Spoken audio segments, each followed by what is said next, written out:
Welcome to the Tabernacle of Truth. Today we're talking about demons. This is an open format show where we never really know what's going to happen. We never really know who's going to be on the show. If you go to unlockingthetruth.org, you can see that we have lots of topics we've talked about in the past. This week's topic is demons. And we have a lot to talk about today. We're going to talk about Greek demons, Norse demons, Babylonian demons, all kinds of demons. We have a YouTube channel, and you can click this link right here to take you to the YouTube channel. And we also now have a locals community where you can keep up with all of our latest videos and talk to us about future topics. We also have a Rumble channel now. You can catch all the YouTube videos on Rumble as well.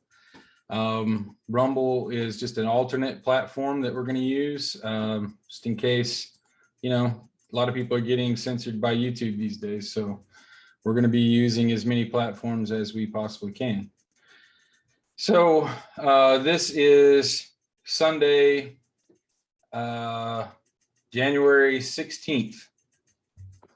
And last week's topic was, what did we talk about last week, Robert? I don't remember. Yeah, I'm in the same boat. I think I got notes. The Matrix, Gospel of yeah. Thomas. So I am going to go ahead and share my screen now. Robert, I was just filling space until everyone got on here.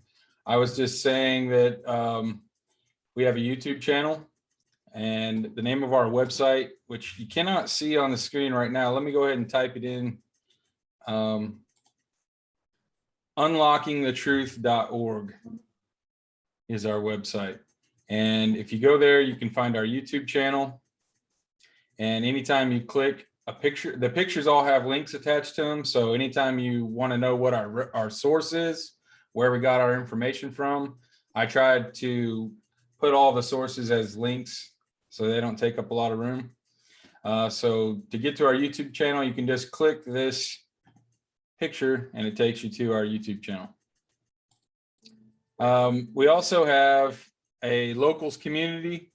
The locals community is a good place where we can talk to each other, keep a conversation going long term. It's kind of like a Facebook group, but I'm trying to get away from using Facebook as much, or at least trying to spread the wealth around. We're going to try to use as many platforms as we possibly can. Another popular one with Trump supporters and conservatives is Rumble.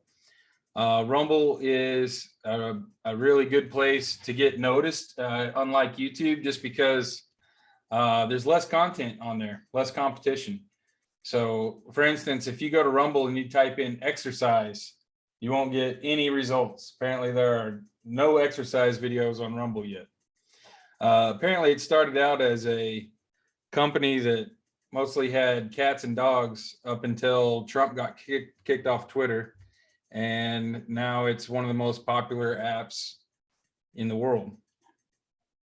So today we're going to be talking about demons.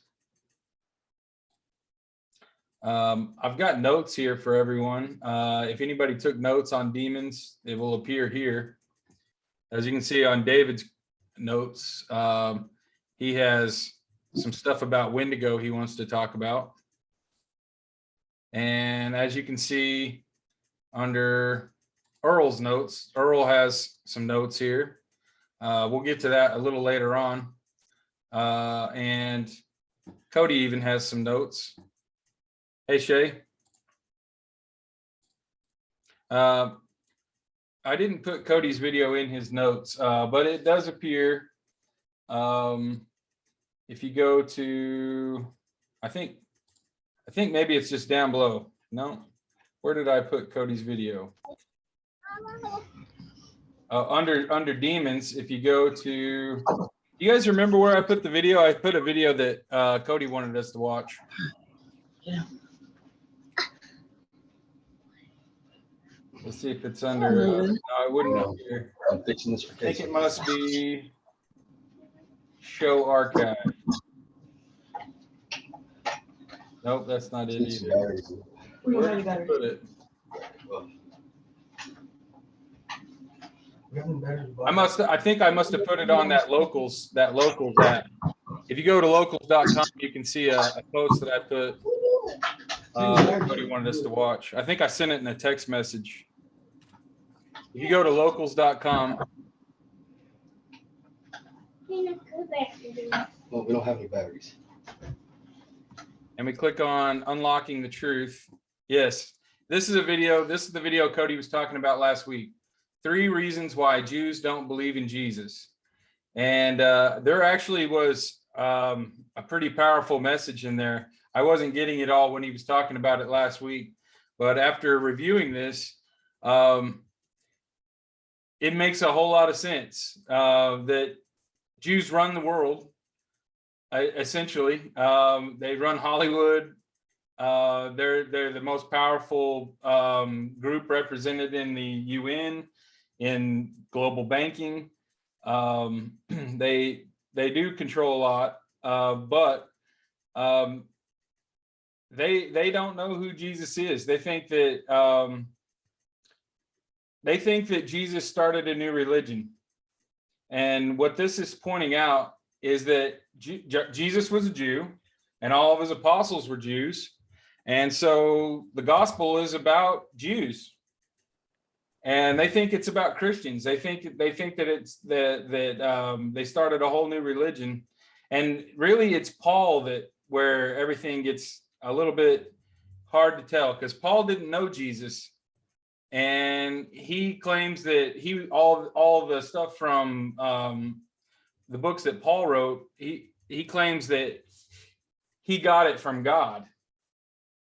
And so a lot of people just kind of write off, well, that's a whole different religion. But if you actually look at what Jesus was saying to the Jews, then it's very powerful. One thing this guy talked about was, like, the Jews, they follow the 10 Commandments, right? And he says, someone calls him a sinner, and he says, what are you talking about? I'm not a sinner. I've never slept with someone who wasn't my wife, and I've never killed anybody. I've never stolen anything. And then in the gospel, he reads something that Paul wrote. We'll do that later. That was something along the lines of, if you've looked at a woman and even thought about cheating with her, then you've already sinned. And that's a concept that the Jews don't really have. They don't really talk about sin very much, is what he says. And the whole concept of sin, I guess if you're following Jewish teachings and you're following the 10 Commandments, I guess you wouldn't really worry about sin all that much. But in the sin in the context that the Christians think about it, is completely different. Not like the 10 Commandments, but it's anytime you're falling short of the grace of God. I see we got a new person on here. I can't tell who it is.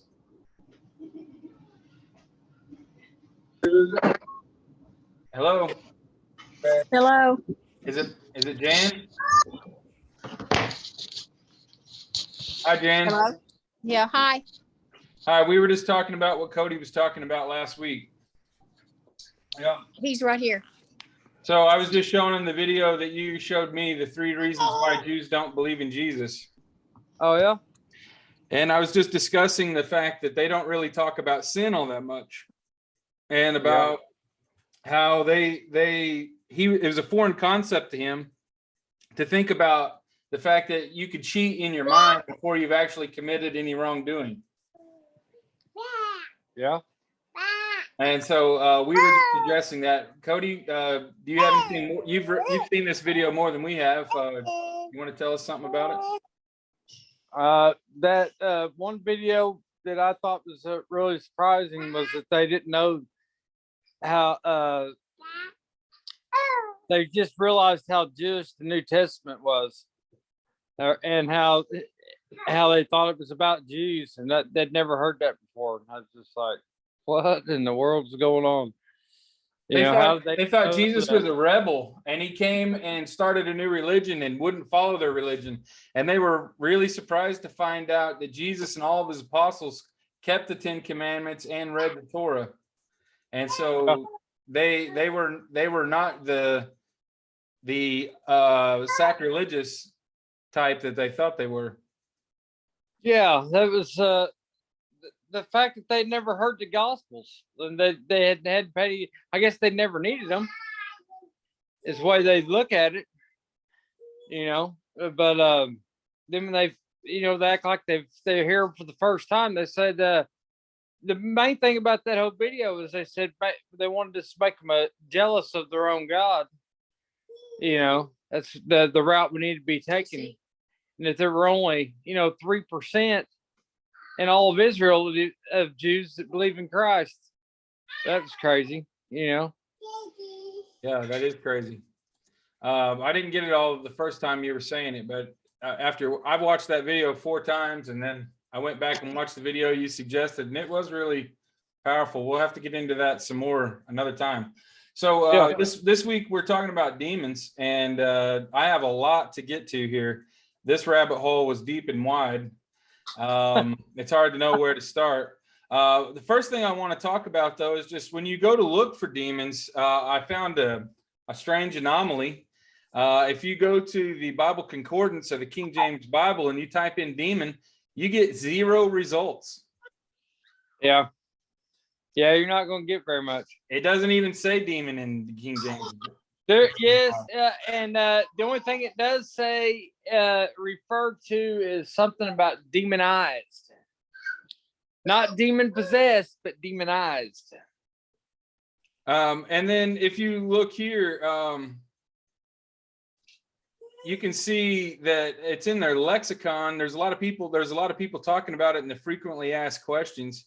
But if you look up devils, devils shows up in the Bible 55 times. The word devil occurs 61 times. The word Lucifer only shows up 1 time. And Satan shows up 56 times. And those are not all necessarily the same person. Like we talked about last time, the Christ is a title. Yeah. And the Satan is also a title, which means adversary, one who is against. And so I saw some videos that even said that in the Bible, it says that God was the Satan, because in the garden, as a snake, depending, I don't know, I didn't see this written down anywhere, but it basically said that whenever this entity of the Satan shows up, that God kind of like manifested him and made him. So I don't know. I've never read that. I've never seen that written in the way that I remember it. But another thing I wanted to talk about before we get into all the crazy conspiracy stuff is that where did the idea of this, how did it make it into Judaism, into Hebrew? And the Talmud is where well, first of all, let's talk about where we started with this whole thing. We started with a wiki blitz. This was David's idea. And basically what a wiki blitz is, it's his invention, but we all start with 1 page and we read it, and then we all go down rabbit holes from there. If you look at this, it goes through Mesopotamia, Egypt, Judaism, Hebrew. It goes through Zoroastrianism, which is in Iran, Persia. It talks about Native American demons, talks about Christian demons, Gnosticism, Wicca, which is witches, Islam, everything you can think of. It talks about Hindu versions. There it is. Cowboys pick. Oh, sorry, kid. Cowboys pick. Sorry. All right. So if you go, I just took this little section here about the Talmud and I went ahead and put it on a separate page. And I was just curious about what the Talmud is. And there's a Jewish Talmud, they're like from Jerusalem, and there's a Talmud that's from Babylon. And I was really studying, like, the Greeks took over Babylon, the Romans took over Babylon, the Persians took over Babylon. I was wondering, what was Babylon like when the Romans owned it? It was nothing but basically rubble by the time the Romans owned it. Hey, David. Hey, what's up? Sorry I'm late. My freaking the breaker popped earlier and my computer shut down, so I had to start over again. I was just showing people what a WikiBlitz was. I was telling them that it was your idea, your invention. And basically we started with this page that says demons. And I was just telling them I took an excerpt out right here about the Talmud. And I put it on a page because I wanted to know more about what the Talmud was. So I'm going to scroll right down to this section here. Some of you might be following along with on a computer at home. I'm not sure. If any of you have notes you want to chime in on, I've got your notes right here handy. Anyway, the Talmud basically was written in Babylon. There was another older version of it written in Jerusalem. And so this is the time when they would have been bringing in a lot of the Babylonian beliefs. So they already would have been in Egypt, and their first temple would have been destroyed, and then Babylon came and took them captive. And so they would have already had some Egyptian ideas of what a demon might be. And now they're picking up what the Babylonians believe a demon might be. And then we start to see what the Persians believe come in. And I believe that's when we start to see this Satan come up. It says occasionally an angel is called Satan in the Babylon Talmud, but Satans do not refer to demons as they remain at the service of God. Stand not in the way of an ox when coming from the pasture, for Satan dances between his horns. Not sure what that means. But you can see this Kabbalah, they also talk about demons. Kabbalah is basically Jewish mysticism or magic. I've been researching it for several weeks now, and I've come to the conclusion that Kabbalah was from the medieval times, probably around 1500. Okay. So it's not near as old as I thought. Okay, but we got to go right to the source. I mean, the real source of anything demons we ever know anything about is Legion, right? Well, we're getting ready to talk about that. Let me get to that. Right. Let me get to that. We're going to talk about Niflheim and Second Temple Judaism right next. Right before we do that, though, I just wanted to point out this part right here. In Kabbalah, demons are regarded a necessary part of divine emanation in the material world and a byproduct of human sin. And so it being a necessary part, I think it kind of relates to what we've been talking about with Taoism and dualism and the yin and yang, and the fact that you have to have dark in order to have light, vice versa. So I thought that was interesting that the Kabbalah saw them as a necessary divine emanation. I looked up this word klipthoth, though, and that took me down my first rabbit hole.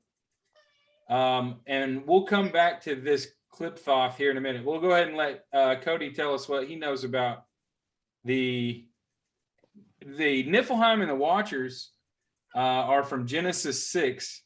And it's also in the book of Enoch from the Dead Sea Scrolls. Cody, what were you about to say about Watchers? I think you were about to say something about Watchers. Legion is who I don't know. Oh, okay. Let's skip. I'll go ahead and skip down to that story right there then. The temptation of Jesus. Jesus casts out demons. That's the only definition I know of right there, for sure. All right. So this is from Mark, I believe. I believe it appears in Mark and Luke. Here's Mark 5:1. I think this is from Mark also. I'm not sure. Jesus sends, the story appears in two different parts of the Bible. It says, and when he came to the other side into the country, or Which translation are we looking at here? Well, the one down below is the New American Standard. I think that's what Okay. both of them are. Because I noticed that you don't see the word demon in the King James Version Bible. That's I was looking at that as well. If you have another version you'd like to read, if you have one pulled up, anybody? I can pull one up real quick. We're in Mark. Well, the 5. second one is Mark 5:1. Okay. All right, so Jesus sends demons into pigs. And when he came to the other side of the country of the Gadarenes, 2 demon-possessed men confronted him as they were coming out of the tombs. They were so extremely violent that no one could pass by them. And they cried out, saying, "What business do you have with us, Son of God? Have you come here to torment us before the time?" Now there was a herd of many pigs feeding at a distance from them. And the demons begged him, saying, "If you are going to cast us out, send us into the herd of pigs." And he said to them, "Go." And they came out and went into the pigs. And behold, the whole herd rushed down the steep bank into the sea and drowned into the water. And the herdsmen ran away and went to the city and reported everything, including what had happened to the demon-possessed men. And behold, the whole city came out to meet Jesus. And when they saw him, they pleaded with him. And it must have got cut off. Okay, so David, you want to read the Mark 5? So they use the term unclean spirits in the King James Version. Yeah. Unclean spirits. Yeah. So that, I don't know if at the beginning we defined what the term demon means, but that's where you get into muddy waters, because there's different concepts of what is the meaning of demon, and it originates from like I think Greek daemon or something like that. Here's the etymology here. Yeah. Really? Denotes a spirit or divine power. So who Like is the Latin genius. is Damien? Did Damien come before demon? Who's Damien? It's Daemon, Daemon. Yes, Damon would have been Or before Dai, I think. MON. Who's Damon? I mean, So it's possibly just that even the concept of it, maybe had come from a different culture than Damien. Christian church. It says the word daemon cannot carry the negative connotation initially understood by the implementation of the koine. I think that means Greek, and later ascribed to any cognate word sharing the root. So I think it doesn't have a negative connotation, possibly. I'm not sure. Well, that's the thing. See, there's different schools of thought on what it is. Like I was reading from the Britannica Encyclopedia, and it's a pretty good read on the website if you look up angels and demons, and like it's changed too. Like even like the original idea of it came possibly from like the Hindu religion, and but like even when they discovered that the earth was round, right, that changed the idea of like hell and how demons, it being centered like underneath us, and then when we found out the earth was round, it changed like where hell might be situated, or at least the concept of it, but you'd have to read it yourself to kind of get an idea of it. I can't explain it. We're gonna go through all of that. Yeah. Okay, so the thing that you asked about was when they started using the word demon in English, and it says it's a synonym for devils.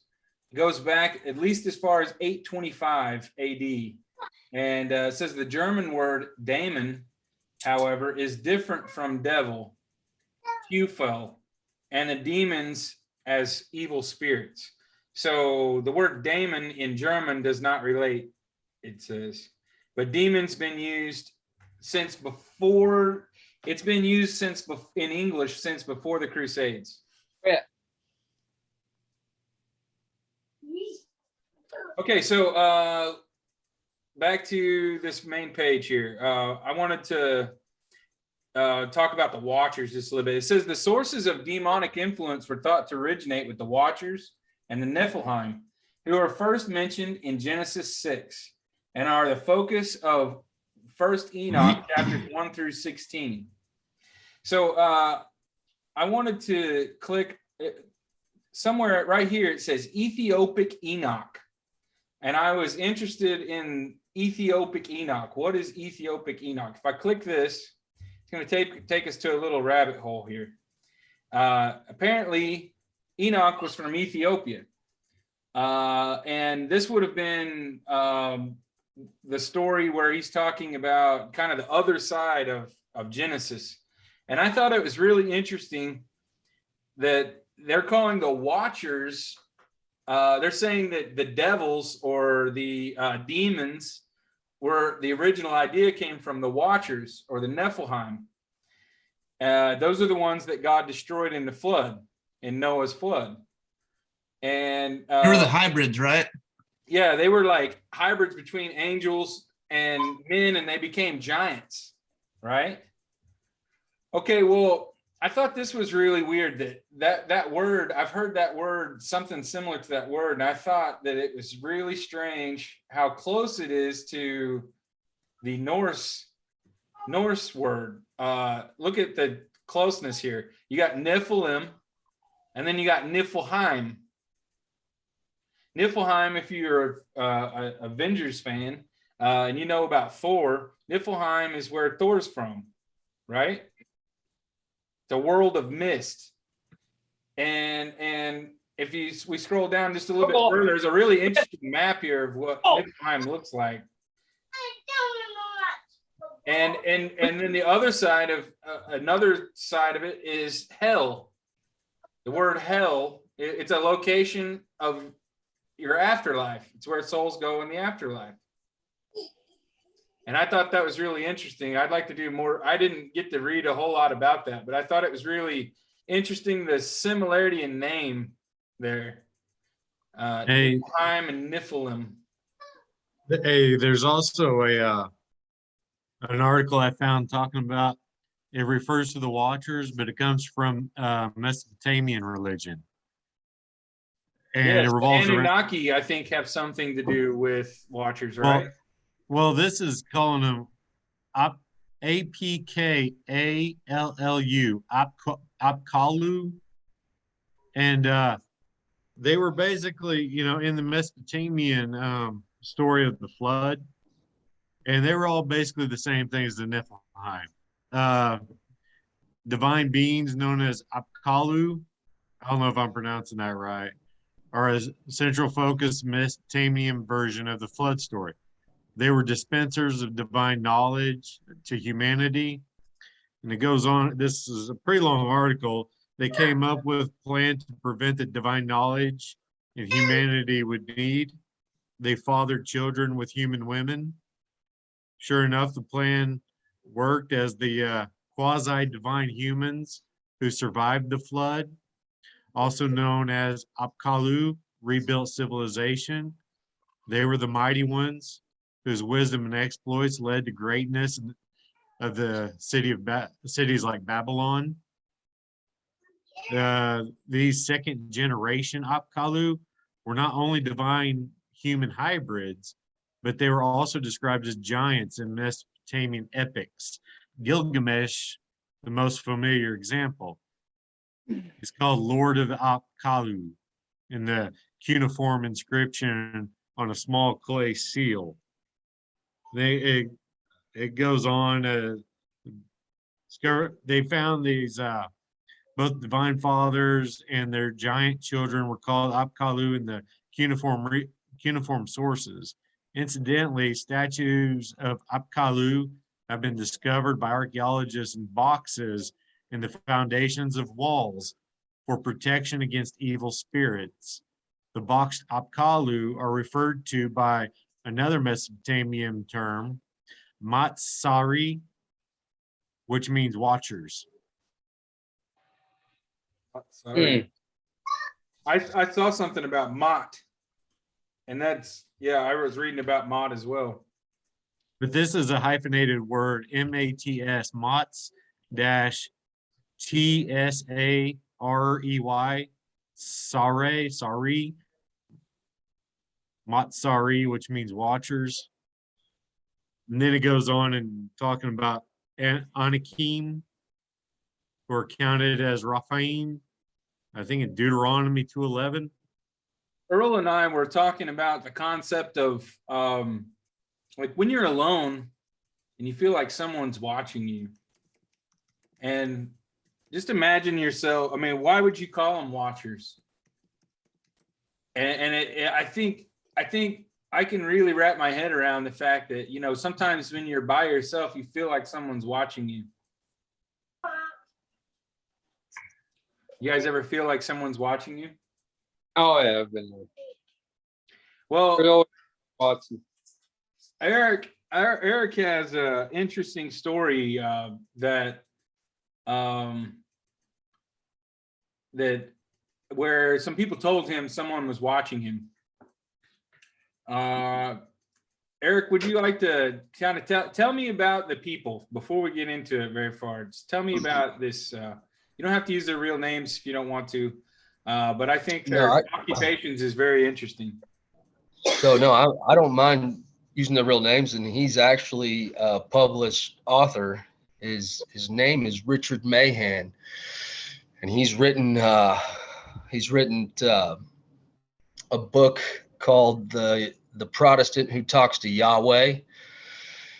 And whenever I met them, they told me he was a retired sheriff of 28 years, an elected official of 28 years, and her name was Jean Mahan, and she was the director of programs over DOC in the state of Illinois. And it was real ironic how I met them, and it was only, I mean, looking back now, it was, in my opinion, it was God that's what they told me. They said that whenever they met me, that God had sent them to find me. And getting to know these people really opened my eyes to kind of the affliction that I have in life and the malady that I face. But he said that I had one of the most unusual gifts that he'd ever seen, and it was a gift that I carry demons with me, and they follow me around. And he said he didn't know how I was going to use that gift, but he knows that most people that have that affliction end up in mental institutions or commit suicide. Dark spirits. What is it? Those dark spirits. Yeah, they're definitely They were in purgatory or something. Yes, that's exactly what he said. They were spirits that were in purgatory that they were having. They could somehow, huh? They were feeding off me and you sin. They were clinging to it. Basically, yeah, they were trying to get me to do their bidding because I could carry them around wherever I went. Whenever I showed up at their place, they knew that I was going to. They said Mike was one, right? No, that's who I thought that they were talking about was Mike Hendricks, but it turned out that they weren't talking about Mike Hendricks. He found out who the spirit was, and it was Heather Gallimore's dead brother who'd committed suicide. It's a real crazy story. It had something to do with the plant, right? You had a plant in your house that used to be his. Whenever I met Heather, her brother, she had a plant, and it was a puny looking plant, and it was real. She really liked it because it was the last thing she had of her brother's funeral. So I had gone into my house and I'd found a big, nice vase that was my grandmother's who had passed. And I put the plant into that vase. Well, anyway, little did I know, Dick Mahan kept asking me, you know, he said, do you know somebody that has died a horrible death?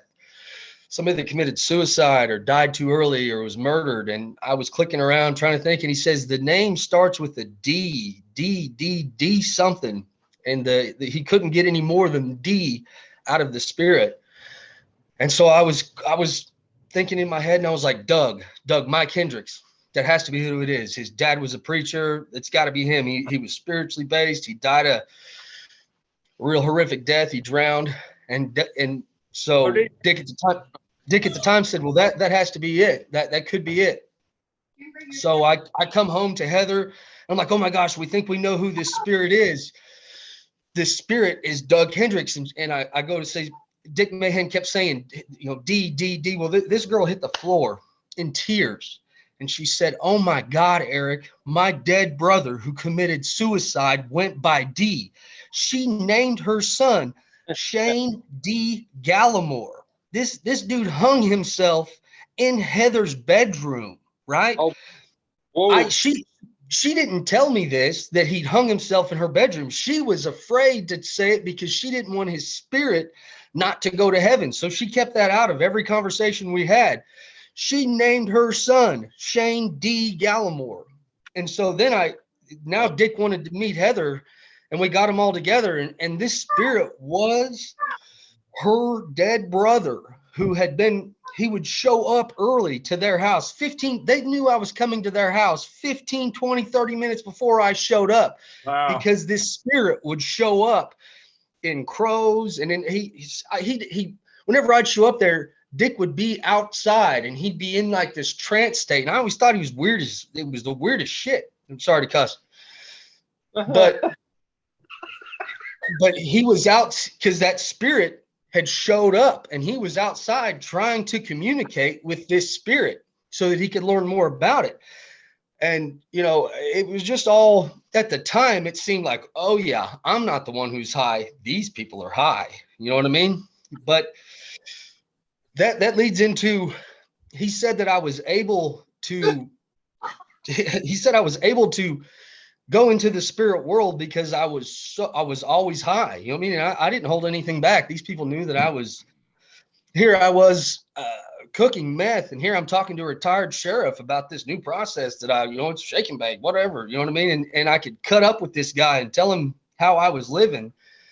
And it was a real remarkable relationship that we were able to bond together. What was the deal with the Time Life magazine with your grandpa or your ancestor or whoever that is on the front of that?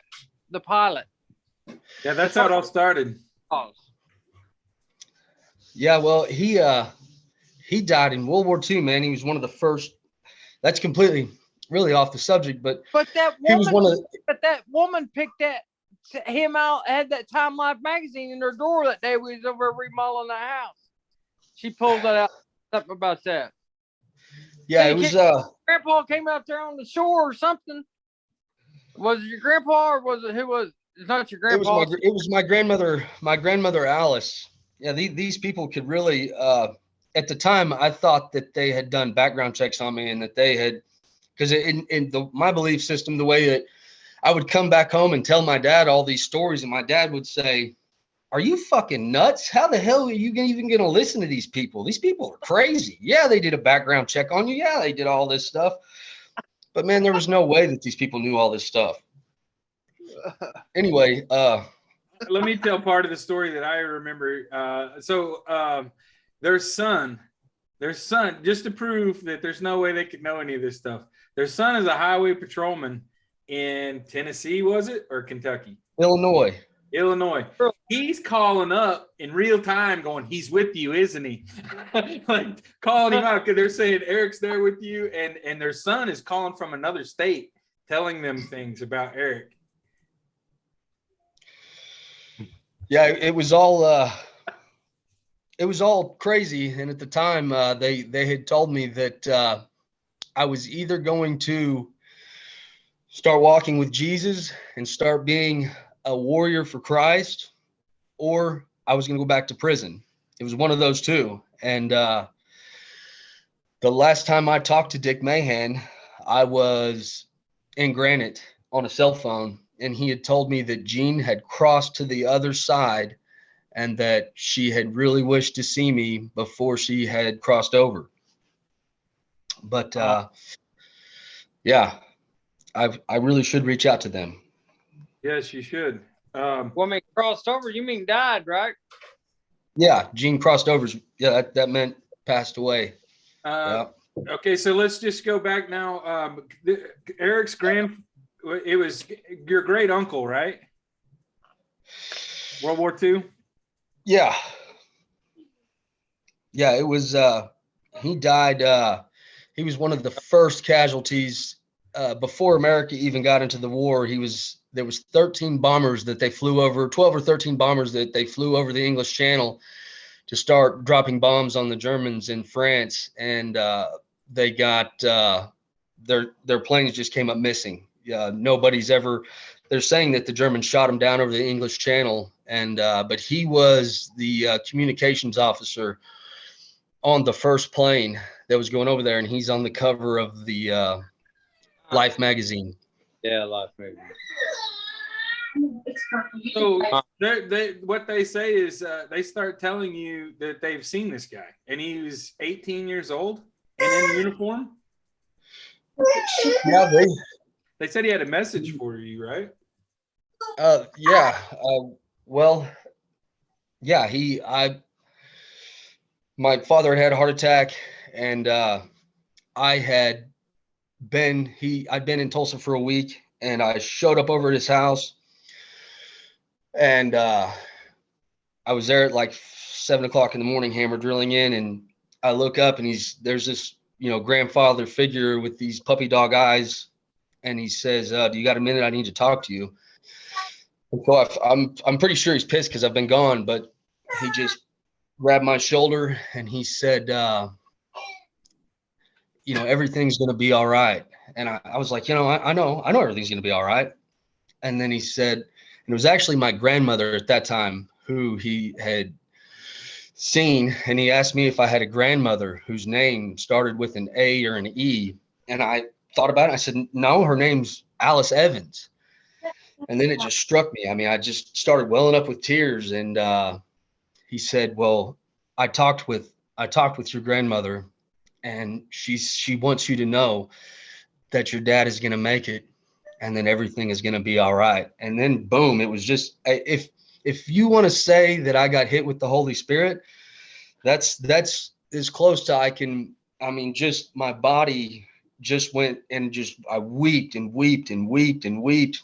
But then that old belief system came ripping back in. I can hear my dad saying, these fucking people are nuts. And so I snapped out of it because I thought that this dude had surely run a background check on me. And I mean, hell, he's a retired sheriff. He could easily get his contacts and they would find out that my grandmother's name was Alice Evans. I mean, that's easy information. But then he said, she came wearing a red dress. And oh my gosh, the favorite picture that I have of my grandmother, she's wearing a red dress, you know what I mean? And it's like, I know that image of her, you know what I mean? And for this guy that has never, how would he know something like that? You know what I mean? So it just, it rocked me. And so whenever they told me, we could have a definite couple weeks worth of discussion about things they told me and things I should have listened to a whole lot more. But here I am on this this show is just, this goes to say this path that we're all on together speaks volumes about the message that they were trying then to pass on to me. So, I mean, I didn't heed their advice. I thought that they were crazy. I wrote it up as I can carry these demons around. And in my mind, it put me on the other side of the spiritual spectrum to where, which these demons that I carry around with me were able to use me up until a few months ago. So, and kid, I shared some pictures with you Yeah, let's go. On me actually catching some of these demons, because whenever you were talking about the Watchers, I got what these demons do to me is they can get me real paranoid to where I think everybody's watching me. And whenever I get into that state of mind, it's real easy for these demons, for me to be a vessel and a harbinger of their will and their intent. So I actually took these pictures extremely high on meth and driving around thinking that I'm literally using my phone to try to catch these people that I think are watching me, right? And they're watching me everywhere. So I'm snapping pictures, and Dick would always tell me that they would be trying to steer me into going places. And these pictures are taken from an iPhone 12. And the one on the left, to me, is a hand coming from some demonic thing. You can see a thumb, and then it's running into some sort of wall. I don't know, but it looks like a burnt hand trying to grab the wheel, which you really can't see the steering wheel in that picture. But, and then the one on the right, if you look at it, The one on there's the right, a hand. I can see the hand. Yeah, Right the one here. on the right, there's a hand coming over my arm, and Yeah. it's like trying to get me. You can see the smoke back behind it, which you can tell by the clouds, the sky, that there's no clouds in the sky. So if there is a picture that's to me, it's a demon from behind me trying to. It's got a hold of my hand that has the wheel that's steering the vehicle. Anyway, I shared that today with It really, Those I zoomed were, in on it. It really looks like a hand right here. yeah, those were pictures that were taken just a few months ago, right before I went to treatment. I went to treatment in September, and the weeks leading up to treatment. Are you crazy? I want to show you something on the next page. I was just looking up something, and this popped up, and to me it looks similar to this. So this is spectrogram 3D limits, and this has something to do with the audio frequency. And I don't know what it all means, but I'm just going to read it out loud. And but look how it's in a band, kind of like that picture there. Spectrogram 3D limits is an add-on to SPL Task. It's some kind of software. Performs a time frequency analysis with a high time resolution by applying a filter bank based on the auditory model. The analysis is performed parallel to the data acquisition to avoid any performance impairment. The resulting spectrograms make it possible to identify the spectral fingerprint of a defective unit, as well as the excitation frequency that activates it. The unique exceedance plot reveals the location of limit violation in the time frequency plot. Additional 2D projection plots help reduce complexity and provide a quick diagnosis of information. So they're detecting anomalies in the limits of the 3D spectrum. And this is a 2D representation of what it could look like. And so I submit to you that this is a 2D representation of the limits of what we can see at our frequency.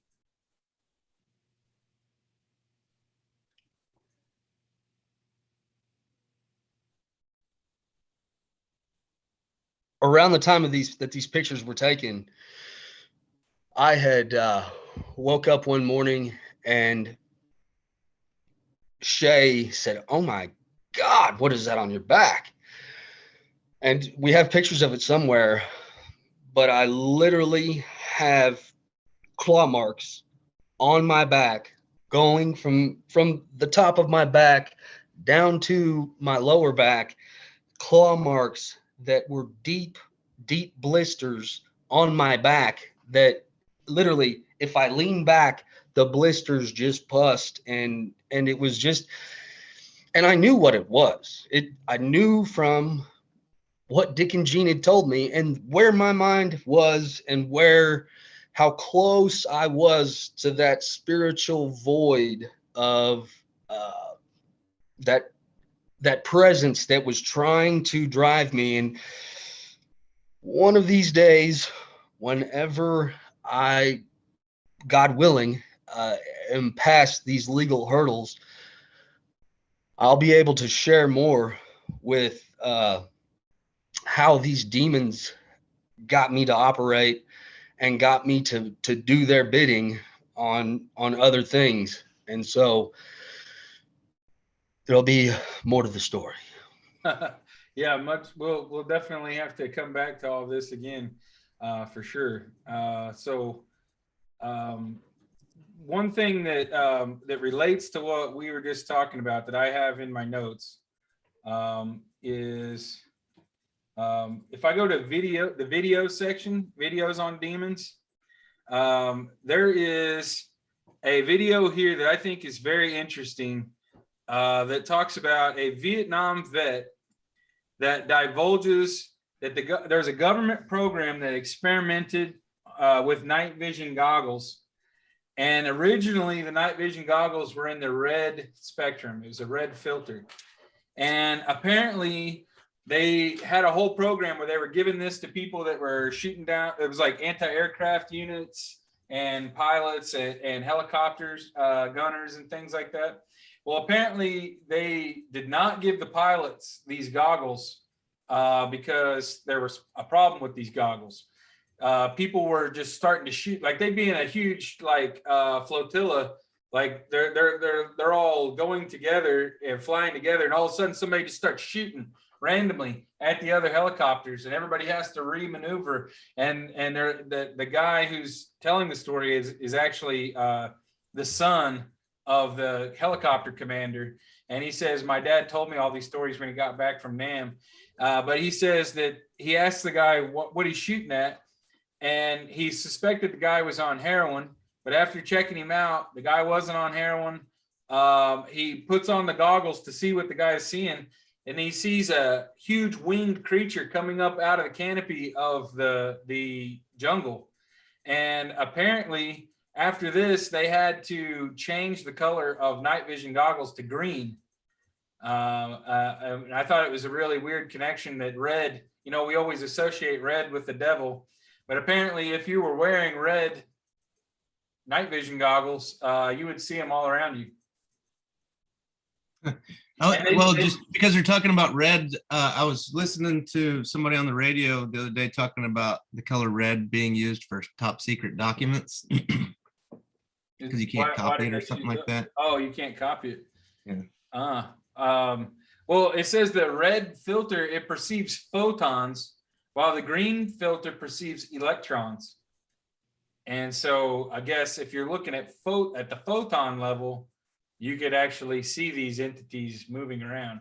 And they said the main reason why they were so scared is because the things were looking back at them and coordinating and pointing at the guy. So if you're in a helicopter with a machine gun and you see something flying out there, you might not be scared. But when you see it start pointing at you and you can tell it's looking at you and it knows you're looking at it, then I would imagine that would make you pretty freaked out and you'd start pulling the trigger.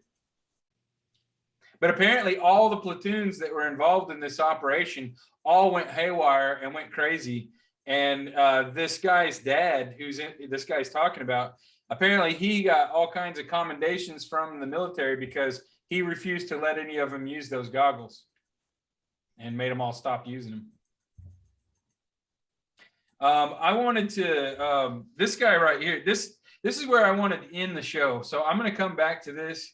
But this is a guy I've told all of you individually to watch, Joe Dispenza. He's a brain scientist. And this lady asked him a question about this video, this guy who sees the demons in the night vision goggles. She asked this brain scientist, if these people in the army really are seeing demons, then what exactly are they seeing? But this is kind of a thing I want to end with. So let's take it back just a little bit. Let's see, David, did you have? Let's talk about David's topic. David wanted to talk about Wendigo. In the original Wiki Blitz, it talks about the Native American version of a demon, and David did a little bit of research on the Algonquin version of a demon, and they call it a Wendigo. Well, this was just kind of part of that whole Wiki Blitz thing where, like, you know, you kind of go down those rabbit holes. And this was just kind of like something I stumbled across. It's not really anything that significant, except that, like, okay, so what I'm understanding about the Wendigos, it was North American Algonquian tribes that believed in them or whatever. But they were present in like harsh winter climates.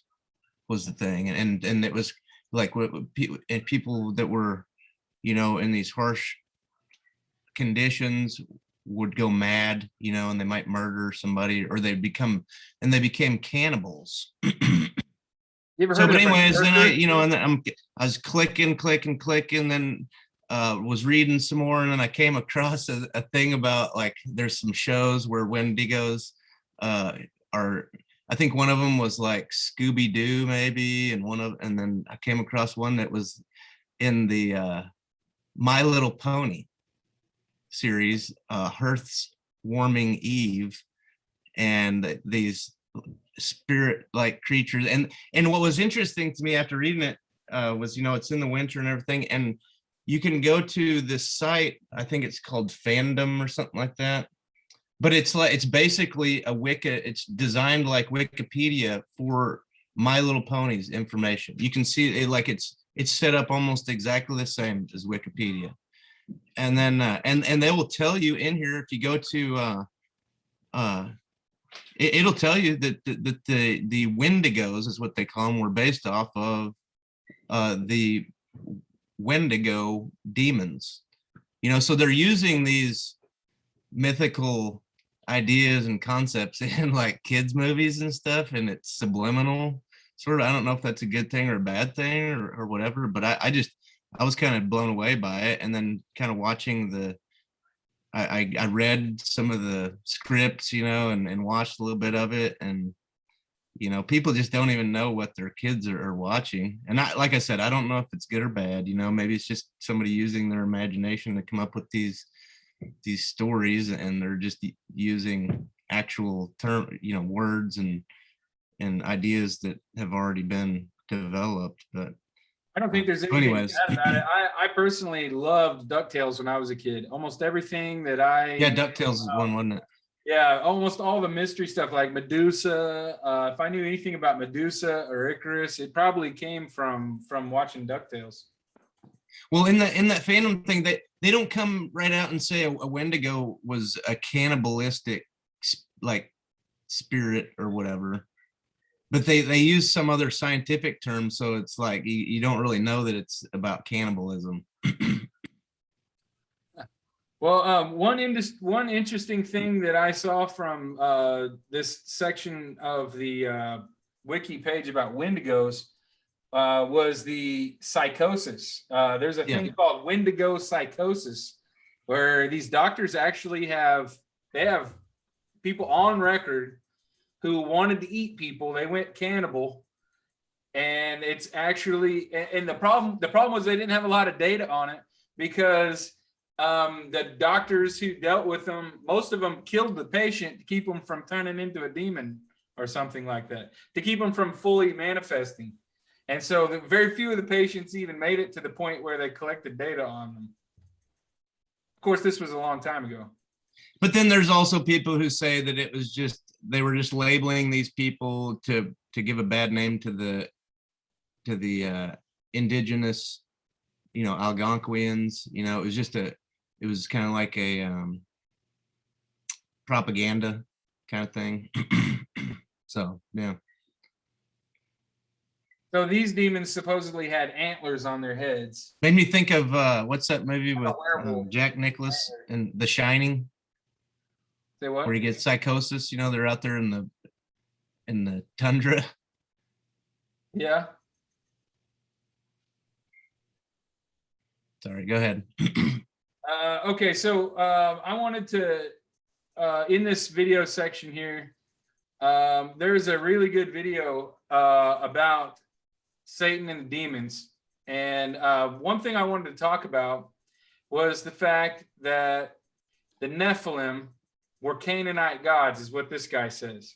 He says when, like, there's several places in the Old Testament, and back me up, David, there's several places in the Old Testament where it seems like there might be more than one God. And God is saying he's the head of them. And even in the 10 Commandments, it says, have no other God before me. Now, why would you say that if there weren't any other gods? Now, one interesting concept that I kind of ran into this week was the idea that the God of the garden, the God of Adam, it was called Elohim, and that was the Canaanite God. And we talked about Elijah a few weeks ago, about how Elijah overcame Balaal and the priests of Jezebel and all this kind of stuff. And it just kind of was a mind blower to me that the just like Jesus, just like Cody talked about, what Cody's talking about with the Israelites and Jesus, I think is the most key thing. And we still haven't really figured it out yet. That this religion is getting revamped over time. Every couple thousand years or couple hundred years, somebody revamps the religion and it has a rebirth, a renaissance. And the God that was in the Garden of Eden was a Canaanite God. And it didn't, think about it. If Elijah, if who was he preaching to? He was preaching to Canaanites. If he had a whole bunch of followers that were Hebrews, then why would he even be trying to convince them? They would have already believed what he believed. He was creating a new God, because at the time they believed that when they were at the bottom of Mount Sinai, God appeared to them as a giant cloud, and he was shooting lightning down and causing fire. And so he was just like the Canaanite God, that also was a thunder god. And what did Elijah say when he went up on Sinai? He said, God is not in the lightning. God is not in the thunder. God is not in the mountain. And so it's a new concept that he's creating right there. Just like Jesus, he created a new religion from the old. And so who was the God that they were talking about all the way up until Elijah? Well, it wasn't the same God Elijah was talking about. Right? Because Elijah created a new God that wasn't in the lightning, wasn't in the mountain, and wasn't in the fire. But before that, he was in the mountain, and in the fire, and in the lightning. Well, it's because, like, you know, a lot of those different groups, they had like a mountain god, right? Or a water god, or a lightning god. Like they had gods of all these things that you're listing off. Right. And so then, like, I'll have to find it in my notes, but I think it was maybe in Zechariah, but maybe not. But anyways, it's, you know, the different uses of the word, like devil or devils. It's like synonymous with gods, lowercase g. Right. And it uses it like it explains it to where it actually says that these devils are gods, lowercase g. That's a perfect segue into this little slide that I'm showing right now. This is the Canaanite religion, and it's a list of all their gods. I've never seen this before. You told me about this right here, David. You told me one time that God had a wife. God's wife's name is Asherah. As I scroll down, look at how many. I told you that. Gods. Yes. Look at how many Canaanite gods there are. I'm not even done scrolling. It's longer than the alphabet. So all right, but we're all pretty sure all these demons and gods and everything are some type of aliens anyway.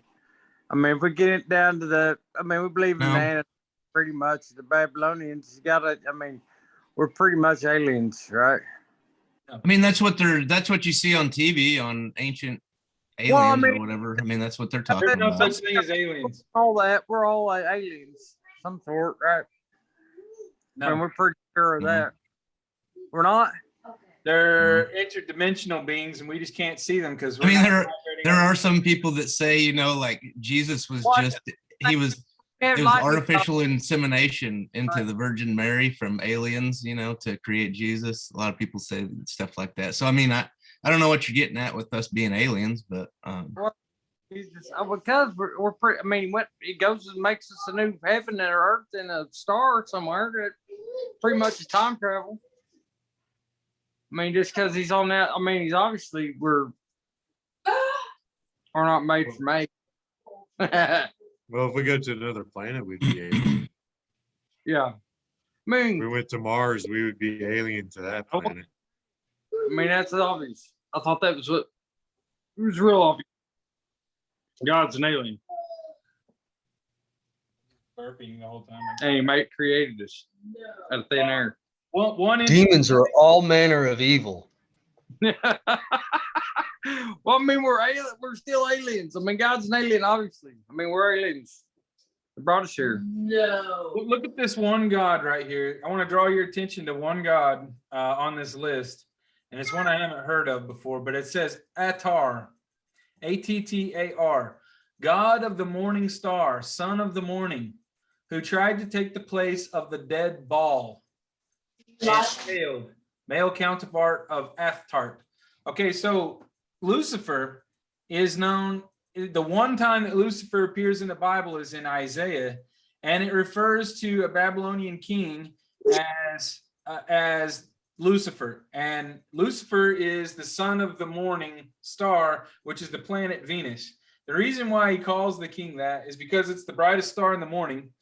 But as the rest of as the sun starts to go up, that star will fade. So it's really, really bright first thing in the morning. But then as the sun comes up, it starts to go away and you don't see it anymore. And what he means by that is he's talking about arrogance. A dictator is very arrogant to think that he can rule over people. And basically what he's saying is the people will always win and your kingdom will lay in ruin, is what he's saying. And that's the one place that we see the word Lucifer. But I thought it was interesting that there is a god of the Canaanites that was called the morning star. Well, my teeth are. But Lucifer, If you don't forget too, like, the goat, you know, Lucifer was also a bishop of the Roman Church. what year, I was trying to look that up. What year was that? It was in the time of the Council of Nicaea. It was about 3rd century. Oh. Lucifer, I can't remember his whole title, but basically he didn't agree with the teachings of the church at that time and got banished.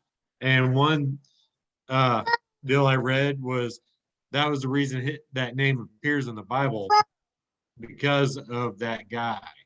You know, another bishop had wrote him into the Bible and kind of describing the same thing. He was kind of falling from grace with the church and the emperor, which was, I think, Constantine the Great's son. But he was banished and sent into exile. And he was able to come back after the emperor died. Did they change that word Lucifer the one time it appears? Did they change it? I assume, I think the other bishop wrote his name in there just to basically slander his name or something. And the original translation just said Venus or morning star. Well, Lucifer means like morning star. The translation of his name. Oh, okay. I got you. So that makes it really confusing if the whole analogy. Look up Lucifer of Cagliari. Cagliari. Cagliari. Cagliari. He's like the patron saint of like Sardinia.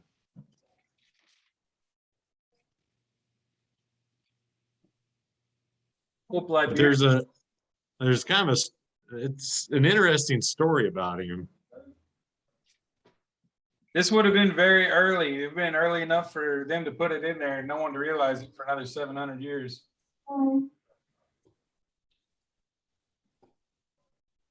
But he was a bishop, and he was Okay. Go ahead. Y'all were gonna go down the yin and yang trail though here pretty But- soon, right? And this yin and yang is of equal and dark light forces. What about that? But but he was against teaching the church, which was Arianism. As far as the dark and light forces, Cody, I believe that comes from the influence of the Zoroastrians. So it's said that the three wise men possibly were Zoroastrian. So when they're in Babylon under Nebuchadnezzar, he ends up getting overthrown by Cyrus the Great from Persia. And the Persians had a religion called Zoroastrianism. And Zoroastrianism believes in good and dark, dark and light forces, light and dark. They believe that evil is in the dark and that the good are in the light. And all of that starts to take place after Daniel and I would think it's before Kings. Zoroastrianism and its influence over Judaism. I want to read two things to you. This is just little blurbs, and you can click these links to read more about it. It says, among those who accept a tradition, Jeremiah 29:10, that the exile lasted 70 years, some choose the dates from 608 to 538, others 586 to about 516, the year when the rebuilt temple was dedicated in Jerusalem. So when they built the second temple, when they went back to Jerusalem and built the second temple, that would have been the time that they're starting to be influenced by the idea of angels and demons being good or bad. And you don't really see it that much until this part of the Bible. So now let me read just a little bit more about what happened after the Persians took over. During the peak of the Persian Empire, Jews are thought to have comprised as much as 20% of the population. Jews trace their heritage in Iran to the Babylonian exile of the 6th century BC and have retained their ethnic, linguistic, and religious identity. So this 20%, so the Persian Empire went all the way from Greece to Turkey, all the way over to India. And they're saying the Jews made up 20% of the population of the Persian Empire. So if you think they weren't influenced by the Persians, you're crazy. Then Alexander the Great conquers the Persian Empire. That's when Babylon's ruled by the Greeks. And that's when we start to see the rest of the Bible is written in Greek after that. So before that, it would have been written in Aramaic, and it would have been written in Hebrew. And then after that, you start to see it written in Greek. Some interesting things that I found, I really recommend watching this video about Zoroastrian influence of Judaism. But there's a button right here below where you can go to read about the Dead Sea Scrolls in the Library of Congress. They've actually got the scrolls written out and translated, so you can read them as if you're really there at the museum. Another interesting thing that I saw this guy in this video is talking about is he was talking about the 5 C's of historical thinking.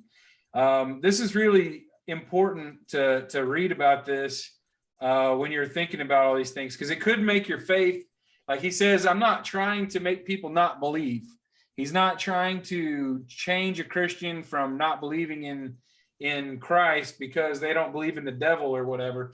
But he says we have to think about the fact that things change over time. These people that were writing this, it was a long time ago. You got to think of the context in which, you know, they're writing it, why they're writing it. You got to think about causality. Like, you don't know what we can't say for sure this one event led to from Persian religion being brought to Hebrew religion. There's not like one thing that happened that can tell us, oh, that's the smoking gun right there. It's kind of a gradual thing that happens over time that's really hard to track. And then he talks about contingency. The world is a magnificently interconnected place. Change a single prior condition and any historical outcome could have turned out differently. Lee could have won the Gettysburg. Gore might have won in Florida. China might have inaugurated the world's first industrial revolution. Contingency can be an unsettling idea, so much so that people in the past have often tried to mask it with myths of national and racial destiny. So you have people rewriting history, and then also complexity, that you can't just boil everything down to one right answer. I always tell people all the time, the more you study history, the more gray it becomes. Every time you think you have something figured out, you dig a little deeper and you figure out, oh, wow, that whole thing was fake. And so, or that's what we deal with today. But dealing with the Bible, you run into the same thing. You can't even be sure that what you're reading is who wrote that. You don't even know who wrote it. And so it's important for us to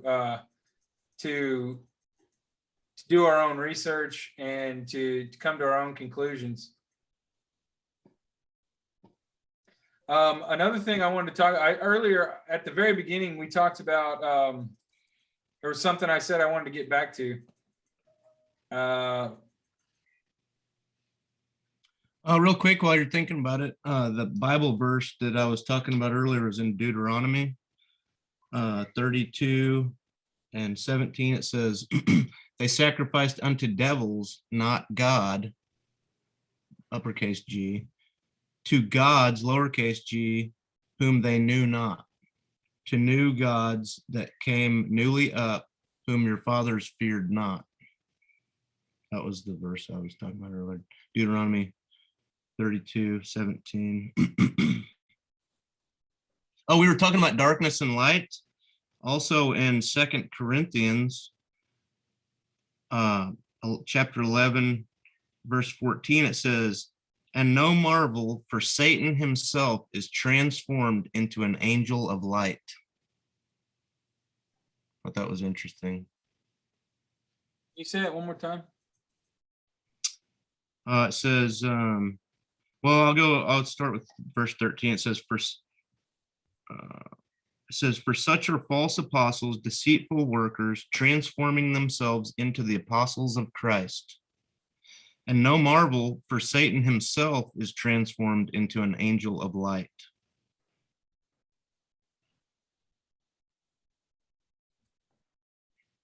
So I think one thing that a lot of people kind of forget, and which I think is obvious because it's said over and over again, but angels and demons are the same thing. Well, demons are angels that have fallen. Well, like it depends on when what you read. Like there's other stuff that, about one of the only places it mentions that in the Bible was in Revelations. Mentions what? About angels being fallen, demons being fallen angels. The whole thing. Well, and so put down on the ground after in the Garden of Eden, he punishes Satan and makes him crawl on the ground like a snake. The Satan. There's a lot of references to devil. Like in Revelations 12:9, talks about a devil, being a dragon or serpent thrown down to earth with his angels. Yeah.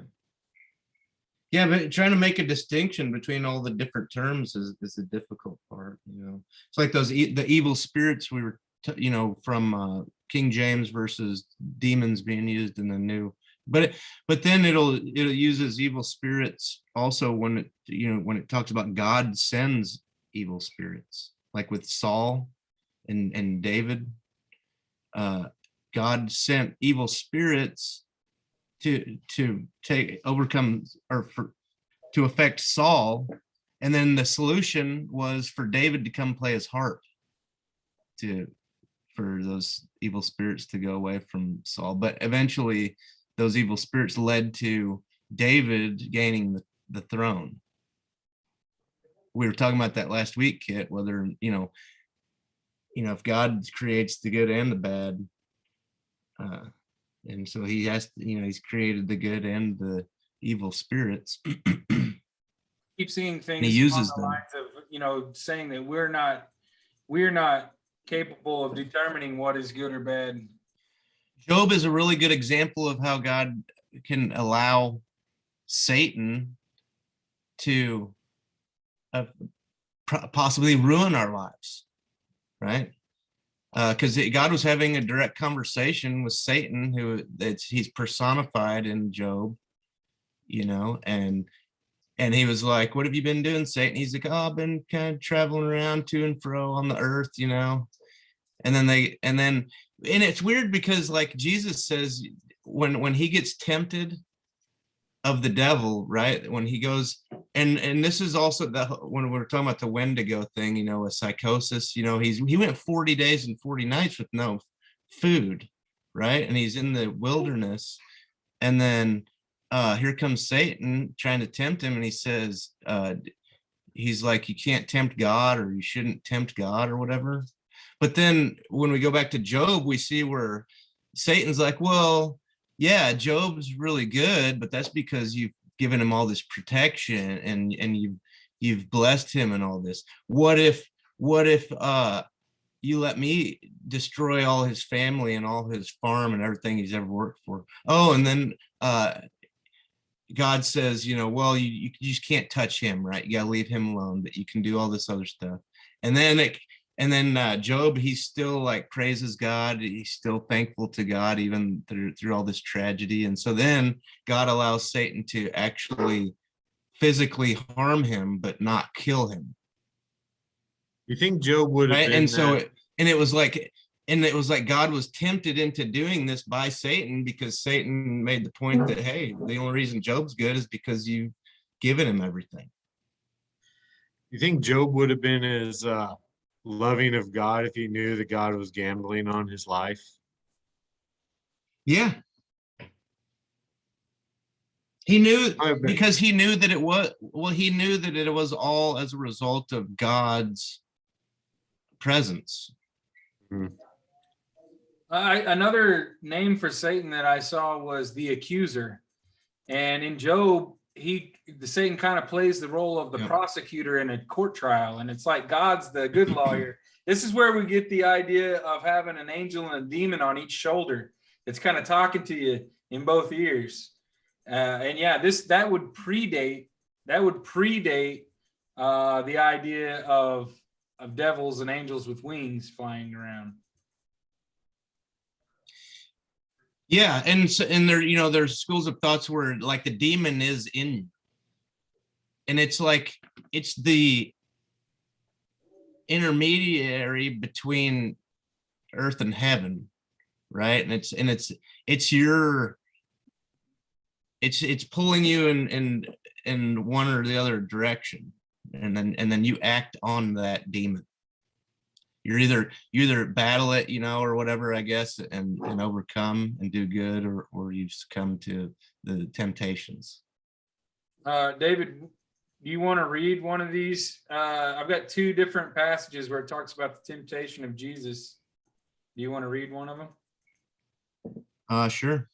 Luke 4:1 or Matthew 4:1 or Matthew. So I gotta go let my dog out. My dog. All right. So we talked about it before, the baptism of Jesus. So it came to pass in those days that Jesus came to Nazareth of Galilee and was baptized of John in Jordan. And straightway coming out of the water, he saw the heavens opened, and the Spirit like a dove descended upon him. And there came a voice from heaven, saying, Thou art my beloved Son, in whom I am well pleased. And immediately the Spirit driveth him into the wilderness. And he was there in the wilderness 40 days, tempted of Satan, and was with the wild beasts, and the angels ministered unto them. Then was Jesus led up of the Spirit into the wilderness to be tempted of the devil.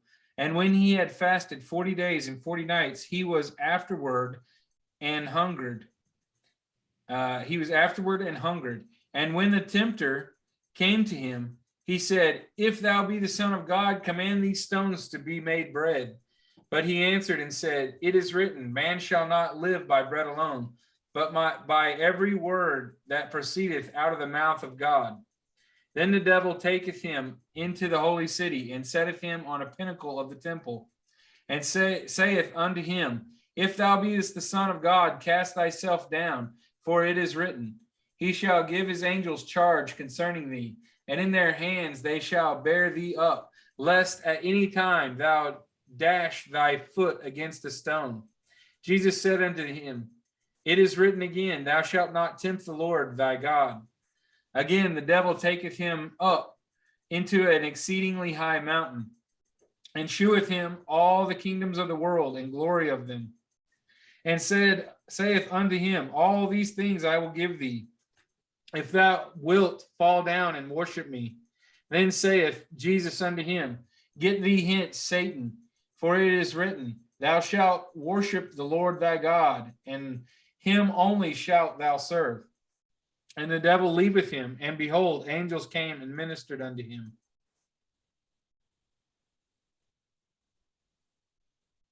After this is when Jesus' public ministry starts after that. Yeah, so that spirit that led him there, it's kind of an interesting thing to think about, you know. What is that? Led by the Spirit. Like the Holy Spirit? The first time I read that, I thought it said a dove came Capitalized. down and landed on him and stayed with him, but there it said it came down like a dove. So maybe it was just a light. Well, John talks about it later. You talking about during his transfiguration or his baptism? Or that was a transfiguration? Yep.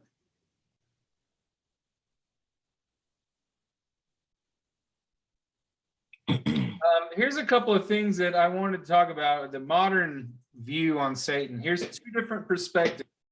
This is an evangelical Southern Baptist preacher from Dallas, and the other one is Pope Francis. So I wanted to talk about their opposing views. So this pastor, Robert Jeffers, I'm just going to play this because it's only like 2 minutes long. So I'm just going to play it out loud. This is the Babylonian mystery religion that spread like a cult throughout the entire world. The high priest of that fake religion, that false religion, the high priests of that religion would wear crowns that resembled the heads of fish. And that was in order to worship the fish god, Dagon. And on those crowns were written the words, keeper of the bridge, the bridge between Satan and man. That phrase, keeper of the bridge, the Roman equivalent of it is Pontifex Maximus. It was a title that was first carried by the Caesars and then the emperors and finally by the Bishop of Rome. Pontifex Maximus, the keeper of the bridge. You can see where we're going with this. It is that Babylonian mystery religion that infected the early church. One of the churches that infected was the church at Pergamos, which is one of the recipients of the book of the Revelation. And the early church was corrupted by this Babylonian mystery religion. And today the Roman Catholic Church is the result of that corruption. Much of what you see in the Catholic Church today doesn't come from God's word. It comes from this cult-like pagan religion. So as you can see, he's straight up saying they're a continuation of Babylon. And if you look up in Wikipedia a little bit about the Roman Vulgate, I actually ran into another lady that's saying something similar. Where did I put it's in the videos, I believe. No, it's under Why do all televangelists sound the same?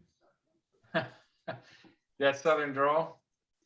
I Yeah. found this lady right here has a podcast called Nursing the Truth, which I thought was really interesting. She's got 2,000 views, and she's basically doing the exact same thing we're doing, except she's doing it by herself.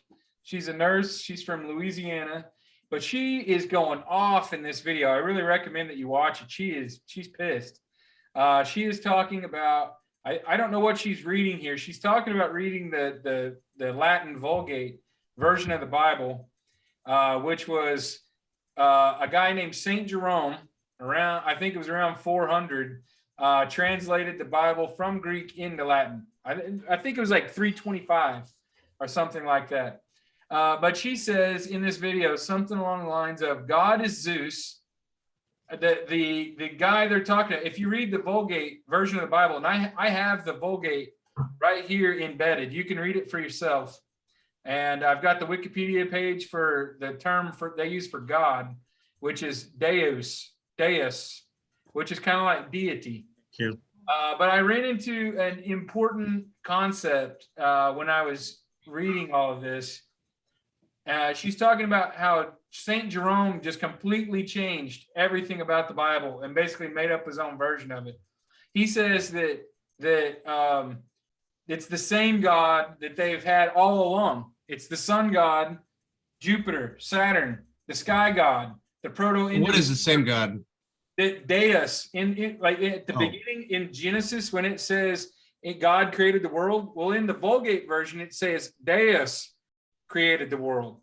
And if you look at who they say Deus is the same God. The sun is his eye. And it's the same God that they used in the Vedic down in India. It's the same God that the Greeks had, the same God that the Romans had. So the God that the Pope is talking about is the same God that the Greeks talked about. It's Zeus. Yeah. And they're which is interesting. They call the Pope the Vicar of Christ. And I looked up where that came from. And it used to be up until 400, it was the Vicar of Paul. Paul was the head of the church. And the word vicar is vicarious, which means you're a substitute.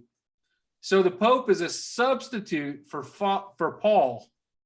And in the year, I believe it was year 1500. It was either 1000 or 1500. They changed Vicar of Paul to Vicar of Christ. And so he's a substitute for Christ in the Middle Ages. And when was that change made? I think it was 1500.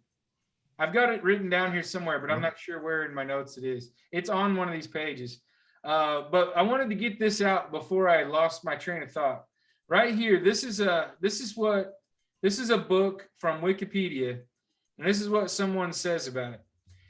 A new religion of reason would be known as deism. So this is around the year 1500. This would have been the time of Michelangelo, Leonardo, the Renaissance. We know it as the Age of Enlightenment. Okay, so in the new religion of reason, it would be known as deism. It had no time for the imaginative disciplines of mysticism and mythology. It turned back on its myth and revelation and such traditional mysteries as the Trinity, which had for so long held people in the thrall of superstition. Instead, it declared allegiance to the impersonal Deus. So I was just thinking about the concept of, when we say God in America, a lot of people can agree with what you're saying and have absolutely not mean the same thing. They could be talking about the God of India, and we all say God, and everyone agrees, yeah, God. But God is like a really generic term that could mean a lot of things. And it doesn't necessarily, if you're a Catholic and you're talking about God, and you're a Baptist talking about God, and you're a Hindu talking about God, and you're an Islamic person talking about God, we're all saying the same word. And I think that that's really ingenious. What they did is basically they took away the name. That's why they took away the name of God. Everyone's always talking about what's the true name of God. Is it Yahweh? Is it Elohim? Is it Jesus? What's the real name of God? But I think that's their whole point, is to muddy the waters so that there is no specific name for God, so that it'll encompass every God you could mention.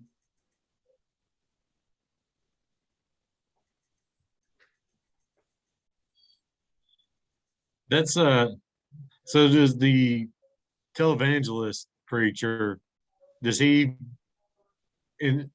insinuate that he worships a different God than what the Catholic Pope worships? Well, the concept is they believe, that's what I was getting to when I was talking about the vicar. He's a substitute because he's gone.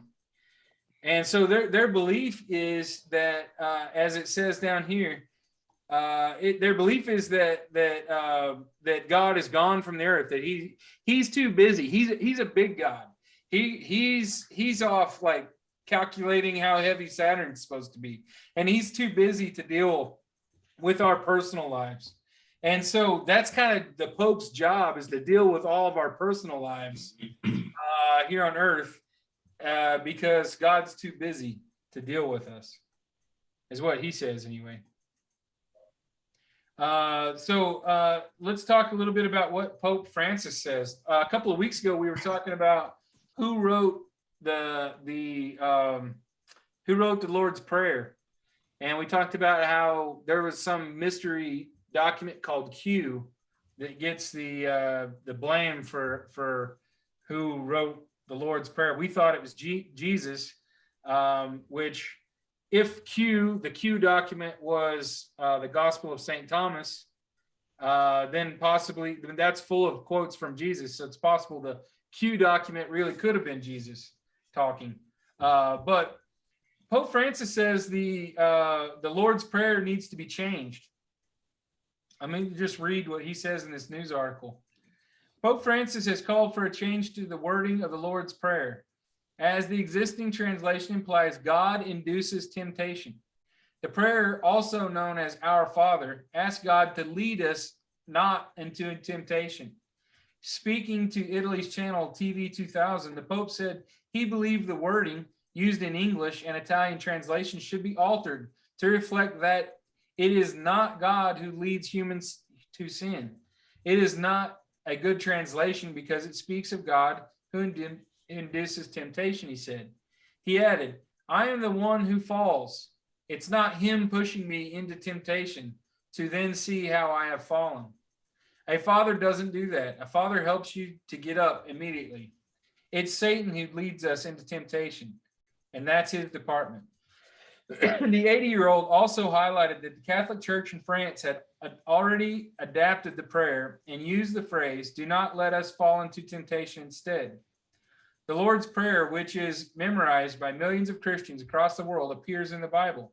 The current wording of the prayer is a translation from the Latin Vulgate, before which it was translated from ancient Greek. The original text was written in Aramaic, the language historians believe was spoken by Jesus. So one thing that I thought was really interesting is Pope Francis is very adamant that this is evil. It is not a diffuse concept. The devil is a person. He's very adamant. The devil is a real person. It is not spirits that are tempting you, that it is a real person. But if you read this article further, it's like that Satan, like there's one specific, he's saying there's one devil, there's not like plural demons. Is that what you're saying? He says Satan is smart. Is it not clear? He tells us that when we kick him out, he will go. And then after a while, when you are distracted, after a few years, he comes back with 7 companions worse than him.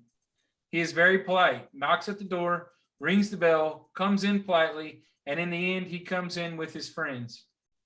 It's important to be smart, to spot and to have the ability to discern Satan's lies. With Satan, you cannot argue. But here's a thing I have a problem with, okay? The Lord's Prayer is in Luke and Matthew. And everything in the Bible that's highlighted in red is supposed to be direct words of Jesus himself, right? Yeah, that's Yeah. So in Luke chapter 11, verse 2, it starts, he said to them, and he goes into the prayer. Whenever you pray, say, Father, your name be honored as holy, your kingdom come. Give us each our daily bread and forgive us our sins. For we ourselves also forgive everyone in debt to us.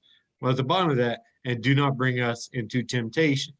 So he's saying we should change the direct quote of Jesus himself.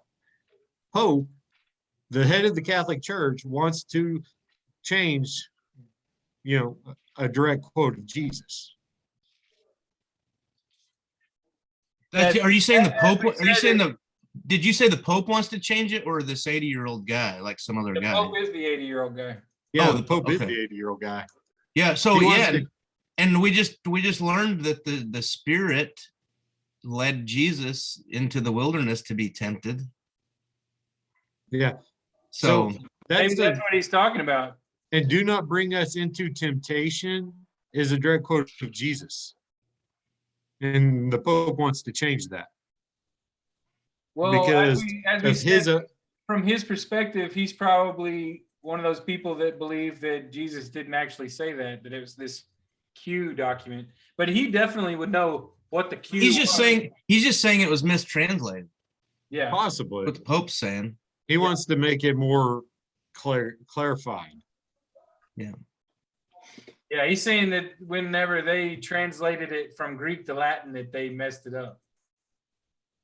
I'm sure they messed up a lot of stuff. And He's the saying fact that he's just saying, well, since God doesn't lead us into temptation, then that doesn't make any sense, is what he's saying. But it does make sense because God can lead you into temptation.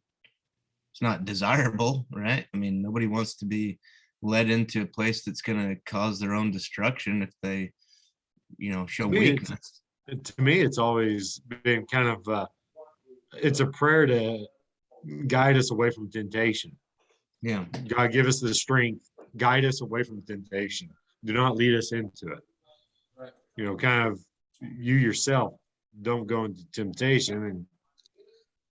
But then again, like you said, the Spirit led Jesus into temptation. So, But then when you're talking about the Pope, and then you reflect back on what you said earlier, Kit, about every few centuries or whatever, like God creates his religion anew, right? So I mean, is that what the Pope thinks he's given the right to do, to change religion as he sees fit, because he's the equivalent of Jesus, basically, or he's not the equivalent, but he's the there was actually a court, Yeah. a Pope court, I don't know what they call it, a Catholic council or whatever. And then at some point they decided that, okay, you can go by the Bible or the Pope's word because they're equal. And they voted that they were equal. hey, and I had a book called The Gospel of Mary Magdalene, and it talked about how all through centuries for over damn near the last 2,000 years, ever since the Catholic Church came into power, they've made Mary Magdalene out as a prostitute and a whore. But it never says that in the Bible. They quoted, they started that in about the 900s. Yeah, I think they just called her a sinner, didn't they? Well, they if you talk to anybody, they're going about Mary Magdalene, everybody associates her as a prostitute because they started that back in the 900s. And it wasn't until like the 1960s that the Catholic Church renounced that. Yeah, I hear that all the time. I don't really know the truth.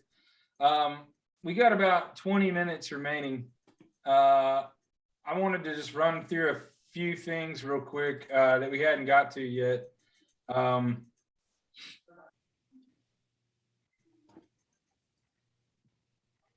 Okay, so earlier there was a word that I saw that I wanted to talk about.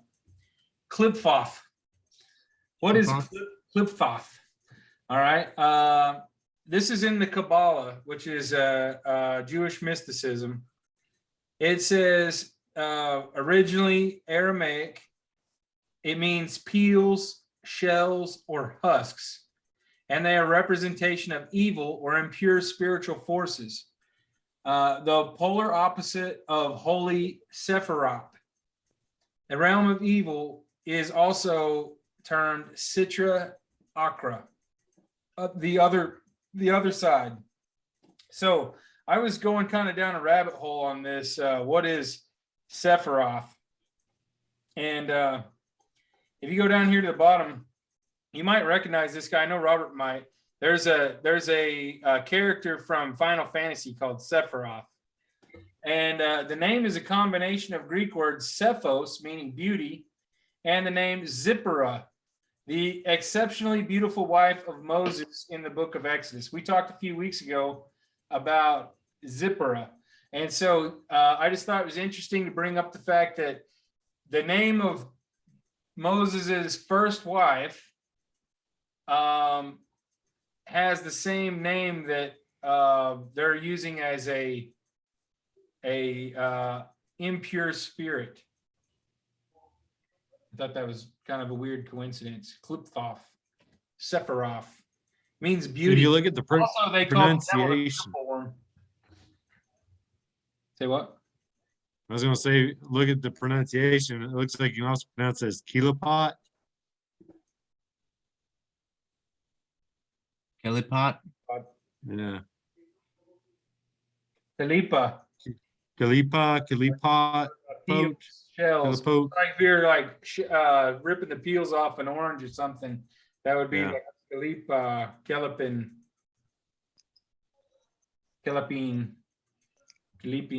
not sure. One thing I thought was weird though is today they have a store called Sephora, and it means beauty. That's where it comes from. This to me is also kind of interesting. It kind of goes along with the idea of Cupid from Roman times was a demon. Okay. He had 7 brothers, and his Roman name was Eros. This is where we get the word erotic. It has to do with strong desires. And Kupi means desire. Kupa. He was the son of Aphrodite and Ares. He had 7 brothers, and basically they're all different forms of sins, essentially. There's Phobos, which means fear. There's Harmony. There's a bunch of different ones, but the place I was trying to get to on this was right. Look at how he says he's a demon of fornication. To adapt myths for Christian use, medieval mythographers interpreted them morally. In this view, Cupid is seen as a demon of fornication. The innovative Theodulf of Orleans, who wrote during the reign of Charlemagne, reinterpreted Cupid as a seductive but malicious figure who exploits desire to draw people into an allegorical underworld of vice. To Theodulf, Cupid's quiver symbolized his depraved mind, his bow trickery, his arrows poison, his torch burned passion. It was appropriate to portray him naked so as not to conceal his deception and evil. This conception largely followed his attachments to lust, but later he be diluted as many Christians embraced Cupid as a symbolic representation of love. So just look here. This is Psyche laying down, and this is Cupid. That looks familiar, right? Well, if you look down here, Snow White and Sleeping Beauty, which Sleeping Beauty would have been after, not too much longer after Cupid and Psyche of the Roman times. It would have been approximately 1,000 years later, Sleeping Beauty was written. And I believe those are the same stories of Cupid and Psyche. And he's talking about waking her up, and basically the whole allegory is that love conquers all. Only evil can be conquered by love. Now, what this is basically saying here is that the Christians changed the idea, that the Romans had this idea of a benevolent spirit of love, and they believed that eroticism was natural. The Christians come along and decide, no, sex is bad, cover everything up, put a loincloth on that thing, put a leaf over its genitals. Everyone needs to be covered so you can't see anything. And everything became very conservative at that point. Also, many of the churches in Europe, those Dark Age gargoyles and demons still are on those buildings.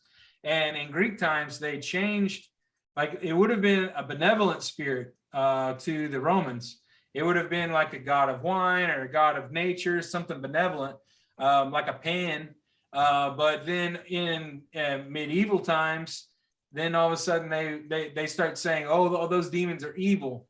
They have cloven hooves and they have horns on their head. And that's how the idea of a devil came about, because the pagans had gods, and just like we saw going all the way back to when we were talking about Babylon, those Babylonian gods had goats with horns. Going back to Baal, the priests of Baal were goats with horns.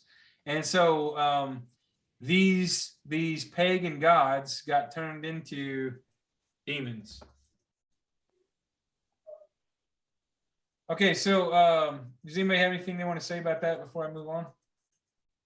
Hey, what's the correlation between like what year was the painting of Sleeping Beauty and the painting of Cupid and Psyche? Does it say what year that painting was done?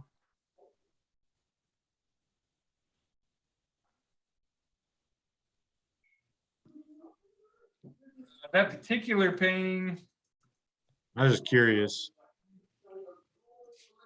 I'm not sure if I pulled it from, there's a whole bunch of these paintings though. Yeah, it's no big deal. But the other one, it said it. Okay, so I wrote the information down where this one came from. Yeah.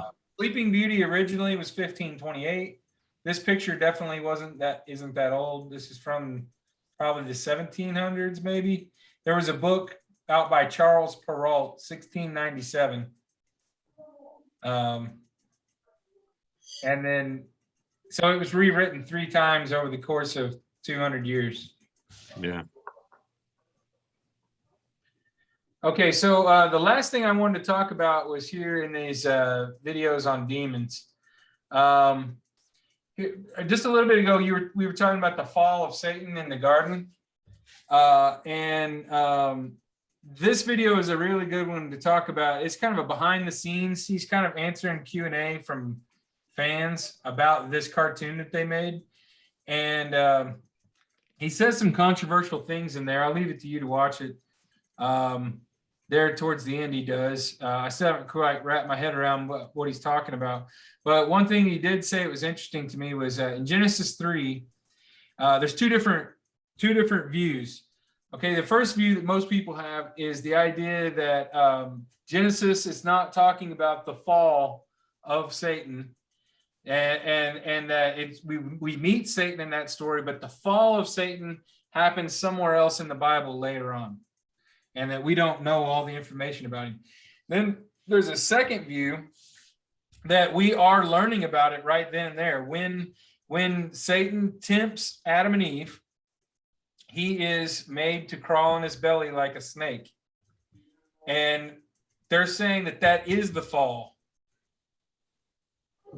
That because you might think, oh, well, it's like Satan got cast down to the earth and then he went around tempting Adam and Eve.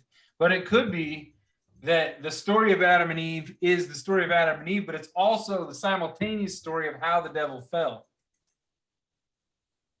That's the reason he was kicked out of heaven.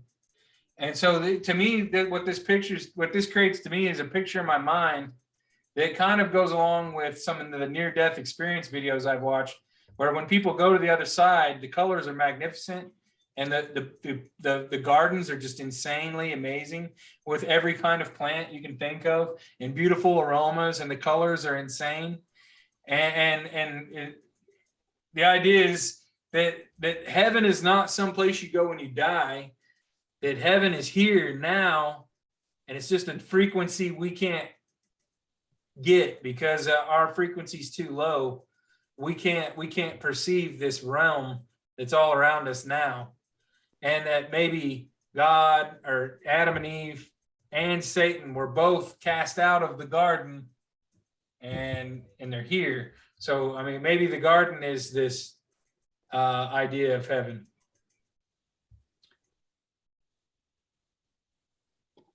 Thoughts, David? What's it? You know what's interesting? If you read Genesis chapter 3, it refers to the serpent as just a wild animal. Really? Yeah. Now the serpent was the most cunning of all the wild animals that the Lord God had made. That's the first little sentence on there. Yeah, and it's believed that it's not really a serpent. It's just, that's the way it's just That's probably the way to that's- describe somebody that Yeah. was cunning and sneaky and deceiving. That was probably a translation, using the term serpent. Well, I also read that a lizard will use the same word, and a crocodile use the same word. Well, in Revelations, like I was saying, it refers to dragon or serpent. Who knows? It could have been a crocodile. That old serpent, It could have been devil, another, or whatever it is. yeah, it could have been just another cunning guy who was just kind of sly and sneaky. Okay, we got about 8 minutes, and I wanted to end with this video by this brain scientist. I wanted to bring it all back to science in the end. If we can't make science and our beliefs agree, so I've always felt like we have to have harmony between what we can see with our own eyes and what we believe in our minds. And like I said, in this video, this lady asked a question of this doctor. She asked him if these Vietnam vets were seeing demons with their night vision, how can you explain that with science? And what he says is, there's a light spectrum, like we know about with the rainbow, and there's slow frequencies. We can only see a small part of the visible light spectrum. Einstein said, there is no such thing as matter. Just what we perceive at this frequency is the 3D reality.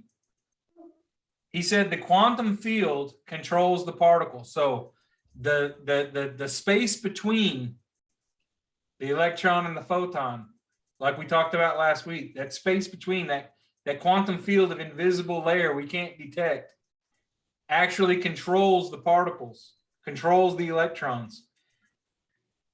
And so it's not the other way around. The electron is not there is something invisible we can't see that is controlling every particle at its lowest level.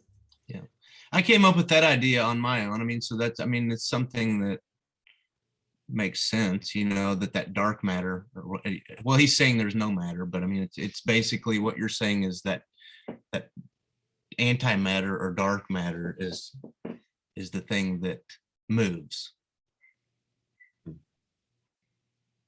I haven't wrapped my head around what dark matter is yet. Well, or all that space in between the electron, the protons, and the particles. Right. I don't think that's dark matter yet. I could be wrong, but I feel like I might be using the wrong term. I think dark matter is like But so scientifically speaking, if you look at philosophy as a science, they've been talking about it scientifically for a long time. When you go back to Socrates and those guys, and then you've got psychologists, famous ones, Freud and some of those people who have talked about the science behind it and what they've learned about people's brains and everything. So, I mean, yeah, that's a good theory, but there's a bunch of them out there about when it comes to this topic. All right. Well, this guy scans brains for a living. Yeah. Tell when things are about to happen. And he's talking about people that are making major paradigm shifts in their life. He can tell when something is about to change. And specifically, we're talking about people who have been deemed blind, and they've gone way past the point where doctors think they can bring their vision back. And through meditation and this work over months, they're able to miraculously, all in one moment, all of a sudden get their sight back. And he can see it, and he's got nodes hooked to the brain. He can see when it's happening. He can tell you it's about to happen. Bam, there it is. And all of a sudden the person can see now. He says that these dark entities, that they hang around low frequency emotions. So they're looking to sap energy from people who are experiencing hatred, jealousy, depression, rage. And so he says, as people move out of 3D reality, a certain percentage of entities get lost and try to get you to react to get your energy. So what he's saying is that these entities are our souls that have gotten trapped. They haven't moved on yet. They haven't gone to the light. And they don't have a physical body, but they want to do dope. They want to get with whores. They want to go to this casino and waste a bunch of money on a slot machine. They want to do those things, but they don't have physical bodies to do them. And so these are just people just like me and you that we can't see with our naked eye because their energy is trapped, moving around up in the red spectrum, and that they're feeding off our energy. They're trying to get us to react. If they can possibly get us to react, then that gives them some kind of energy. And I've actually heard people that have consulted Ouija boards talking about this very thing, about like there's some kind of currency on the other side. And if you've ever watched the movie Monsters, Inc., it's exactly what the whole plot of Monsters, Inc. is about. They're talking about scaring little kids, and they're like keeping track, like there's some kind of game show going on where they have to scare this little kid in order to get energy. And there's a whole company built on scaring little children. He says these demons cannot feed off a person who is not a victim. So this explains why Jesus was not tempted when he went into the wilderness. If you are strong in who you are, and you know exactly your place in the world, and you know your relation to God, then no one can tempt you because it's all below you. It's a lower vibration. You're vibrating on a higher vibration than that. And so it doesn't appeal to you. And so sinning would not be a thing. He says it's all about polarity. He talks about in the quantum field, it's beyond time, and there's a greater order. And in this this place where these entities are, they are separated. They have this feeling of separation. They have a perception of separation, and it's kind of like polarity with a magnet. If you're away from the magnet in a certain distance, negative or positive, you're being pushed or pulled, and you're being affected by the magnetism. But if you go to the center of the magnet, where you're in the center of the magnetic field, you're in balance and you're not being pulled or pushed in any direction. And so what he's talking about centering the polarity of your pineal gland right in the center of your head, your God's eye. And at that point, you'll be in balance with your emotions and your physical health, and you'll no longer be affected by these bad entities. He says they're parasites. Who is this guy? Dr. Joe Dispenza. He normally doesn't talk about this stuff. This is a question that this is kind of like him doing a question and answer after the show. Yeah. And this is a person who called in and asked him about this. And she didn't expect him to give a good answer. So she wanted an answer like this, but she figured he would blow it off. but I was really surprised that he actually did a really good job of answering her question in a way that satisfied me. He says they're parasites. When a person overcomes a negative emotion, they cut the entity off from the host. A victim believes they have no power to change. A change of consciousness can help the mind pass the field of polarity. At the center of the magnet, you are at balance. Do not react emotionally. Free will to choose how you react. Temptation has no effect on someone who is solid in their identity. When you overcome your past and your emotions, you realize there is somewhere else you want to be. Decide there is a certain color of the rainbow in which you want to navigate the world. They can't sin, so they feed off of sin energy because they have no physical being. That could go to help explain, like, you know, when you surround yourself by people who are really negative, it starts rubbing off on you. You know, that energy starts eating away at yourself and you start becoming more negative. Then when you come to realize that, and you sever that link to those people, your life is a whole lot easier and a lot better. And there, you know, there's a time in every day for every one of us in which we could react negatively to something.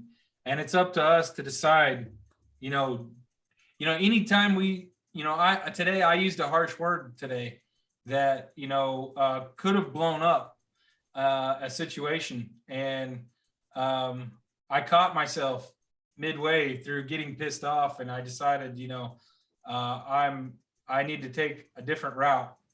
And I would just so happen to look up a Bible verse right then, and it happened to be the perfect thing. I couldn't have picked a better one. Colossians 3. Well, I think that's what it was. Or maybe it was Psalms. Proverbs, wasn't it? 15:1. Proverbs 15:1. Yep, that's it. A soft answer turneth away wrath, but a grievous word stir up anger. And that's exactly what I mean. That it was so specific, because what I said wasn't really all that harsh, but the way I said it was kind of shitty. And it really came down to one word. If I would have chosen one word differently, it would have had a completely different meaning. All right, so Real quick, if I could, if you can go to that, click on home, and then go to David's Corner. I was totally unprepared today. I wish I had more time. I had a busy week though, but like right here are these buttons. Okay, so there's you can click on the, I kind of like to start with defining the term, you know what I mean? So we don't need to go there, but there is quite a bit of marginal, information you can learn just about the word itself and where it came from, So go back.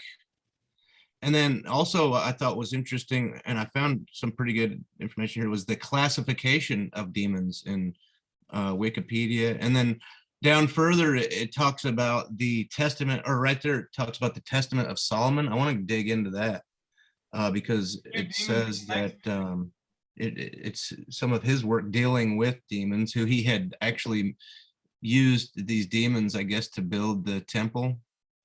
But it's a pseudepigraphal, or how do you pronounce that? Pseudepigraphical work, so it's kind of like an extra document that's not included in our Bibles, but probably has some pretty good information in there. So anyways, classification of demons might be a good place to study about this topic. And then go back. And then the Britannica piece right here on angels and demons is really good one. It doesn't really take that long to read the whole thing. So that might be a good place to look for some more. And then there's the Wikipedia link that we've already been looking at and talking about. Okay, so my wife is waiting on me to get finished, and she's been waiting a long time. So I'm going to go ahead and get off here. But I vote that we do the same topic again next week so that we can expand more on some of the things that David was talking about. Yeah, I feel like there was a lot more that I wanted to read, and I never even got to exorcism. Didn't get to it. So, Yeah, so we've talked a little bit, quite a bit at this time about the ancient demons, but let's talk more about, like he said, classification, maybe like Dante's Inferno, like what that did to our popular belief. And I'd like to talk about where the idea of exorcism came from. Yeah. All right. Love you guys. Good meeting. I'll have this whole thing up on, I'll do another premiere and I'll have it up by noon tomorrow. okay. Hey, if you get a chance to read about Lucifer, I think it'll give you a different opinion about who that is. Okay. Everything I've read about him, I think I've changed my opinion on what Lucifer is and who he is. Yeah. Okay. Sounds good. Okay. So you guys have access to this. You can edit it all you want.